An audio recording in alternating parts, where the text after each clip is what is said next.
सोमवार के दिन नई नियमावली अर्जी का बदला दरबार है। लगेगा। अब मतलब आप लोग सुन आपको सकते धाम हैं। पर किसी को अपना विषय पर्चा बनाया जाएगा और आपको समाधान दिया जाएगा। से ज्यादा लोगों तक शेयर करें, लाइक करें, सब्सक्राइब करें।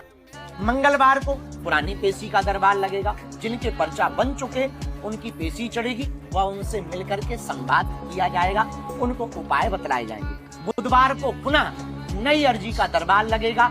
मतलब जिनके अब तक पर्चा नहीं बन पाए उनका दरबार लगाया जाता है। नियमावली लागू रहेगी। प्रत्येक गुरुवार को आपको आज्ञा दी, शनिवार प्रत्येक गुरुवार को बागेश्वर धाम पर बैठकर हम बालाजी की सेवा करेंगे और आने वाले श्रद्धालुओं को मिलेंगे। मंदिर पर, बालाजी के मंदिर पर हम प्रत्येक गुरुवार को मिलेंगे। शुक्रवार को पुनः नई अर्जी का दरबार लगाया जाएगा। जिनका पर्चा नहीं बना वो पंडाल में, दरबार हॉल में, जहाँ पर कथा पंडाल है